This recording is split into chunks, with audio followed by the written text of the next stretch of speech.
కాంగ్రెస్ వాళ్ళు చెప్పిన కాకమ్మ కథలు ఇనలేదు. అప్పుడు కూడా మీరు దయతోని మీ ఆశీర్వాదంతో అప్పుడు కూడా కేసీఆర్ రావాలని చెప్పి మీరు ఓటేసిండ్రు. కానీ ఊర్లల్లో వీళ్ళు చూపెట్టిన ఆశకు వీళ్ళు చెప్పిన మాటలకు కొంతమంది జిల్లాలలో నమ్మి మోసపోయి ఇలా బాధపడతా ఉన్నారు. మీరు మాత్రం ఎన్నడూ నమ్మలేదు. నమ్మకుండా మొత్తం ఔటర్ రింగ్ రోడ్డు లోపల మొత్తం ఒక్క సీటు కూడా కాంగ్రెస్కి ఇవ్వకుండా గెలిపించినందుకు ముందుగా మీ అందరికీ హృదయపూర్వకంగా ధన్యవాదాలు, హృదయపూర్వకంగా నమస్కారాలు. మరి 2 ఏళ్లలో ఏం మారింది, కాంగ్రెస్ వచ్చినాక ఏమన్నా మంచి పని జరిగిందా అంటే నాకంటే బాగా మీకే తెలుసు. ఒక్క మంచి పని చేయలేదు. లేకపోగా ఇంకా మీదికెళ్ళి ఇల్లు గులగొట్టుడు, గలీజ్ పనులు చేసుడు, వాళ్ళ సొంత ఆస్తులు పెంచుకునేందుకు మంత్రులు ముఖ్యమంత్రి గల్లాలు పట్టి కొట్టుకున్నాడు తప్ప చేసిన ఒక్క మంచి పని కూడా 2 నెలలు లేదు.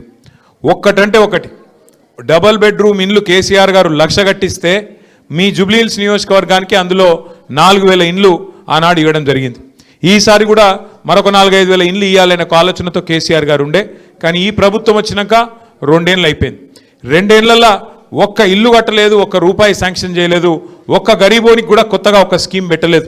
ఏమన్నా మాట్లాడితే ఇక ఫ్రీ బస్ పెట్టినాం కదా అంటారు. ఇక ఫ్రీ బస్ కథ ఏందో నాకంటే బాగా మా ఆడబిడ్డలకు తెలుసు. ఆడోళ్ళకి ఫ్రీ అట, మగోళ్ళకి డబల్ రేట్ అట. ఇక గదేం ఫ్రీ బస్సు నాకైతే అర్థం కాదు.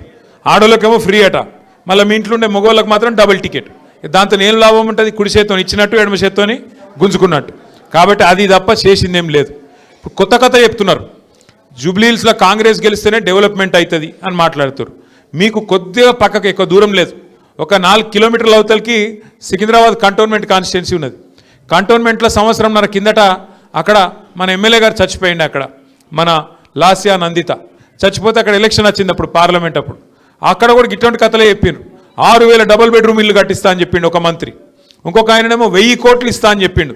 మీ అందరు నేను అడుగుతున్నా, జర్రంత అవతలకి మీ దోస్తులు ఉంటారు, మీ చుట్టాలు ఉంటారు, కాదంటే మీకు తెలిసిన వాళ్ళు ఉంటారు. కొద్దిగా అవతలకి ఎక్కువ దూరం లేదు, 2-3 కిలోమీటర్ల అవతలకి.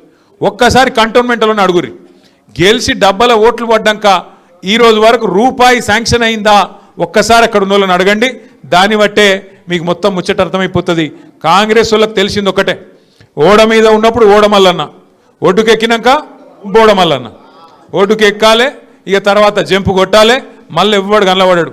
ఒకటి యాది పెట్టుకొని ఇవాళ గల్లి తిరుగుతుండు పొన్నం ప్రభాకర్, తుమ్మల నాగేశ్వరరావు, వివేకు, ఇంకొక 2-3 జమైనరు. ఈ ఏ ఒక్కరు కూడా రేపు జూబ్లీహిల్స్ ఎలక్షన్ 15 నవంబర్ తర్వాత ఒక్కరు కూడా కనబడరు.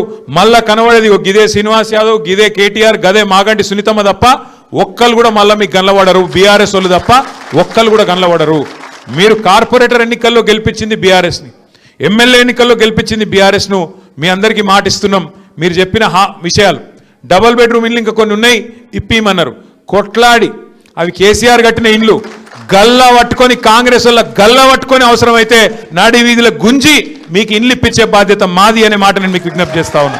భయపడే అక్కర్లేదు, భయపడే అవసరం లేదు, ఎవ్వరి మెహర్బానీ మనకు అవసరం లేదు. బరాబర్ ప్రజాస్వామ్యంలో ప్రజలే న్యాయ నిర్ణేతలు, ప్రజలే కింగులు. కాబట్టి మీరు ఏది కావాలనుకుంటే గది చేయాల్సిందే గవర్నమెంట్. గల్లవట్టి తీసుకుందాం, భయపడే అవసరం లేదు.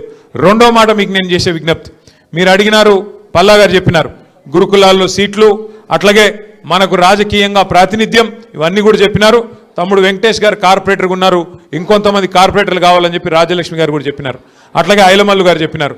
తప్పకుండా భవిష్యత్తులో వడ్డెరలకు రాజకీయంగా ప్రాతినిధ్యం ఇవ్వడానికి అన్ని రకాలుగా పెద్దలు కేసీఆర్ గారితో మాట్లాడి శాయశక్తిలో మా ప్రయత్నం చేస్తాం.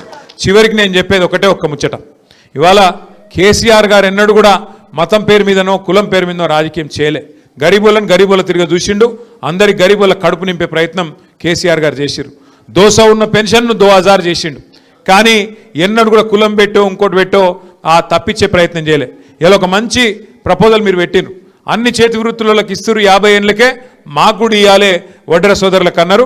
తప్పకుండా ఆ విషయం కూడా పార్టీలో చర్చించి వచ్చే ఎలక్షన్లు ఎట్లా కేసీఆర్ గారు ముఖ్యమంత్రి అవుతారు మీకు తెలుసు, నాకు తెలుసు, అందరికెరికే. ఆ ఆలోచన కూడా తప్పకుండా చేసుకుందాం. మీరు మాత్రం 11 తారీఖు నాడు తప్పకుండా మన అభ్యర్థి గోపీనాథ్ భార్య సునీతమ్మను గెలిపించి కేసీఆర్ గారిని మరింత శక్తివంతుని చేసి, ఈడికెళ్ళే మొదలైంది కేసీఆర్ మళ్ళీ తిరిగి వస్తుండు, తప్పకుండా జూబ్లీహిల్స్కి వెళ్ళే కథ మొదలైంది అన్నట్టు మీ తీర్పు ఉండాలి. ఆ సౌండ్ ఢిల్లీలో అయిన వాడాలని చెప్పి మళ్ళొకసారి కోరుతూ పేరున అందరికీ నమస్కారాలు. జై తెలంగాణ.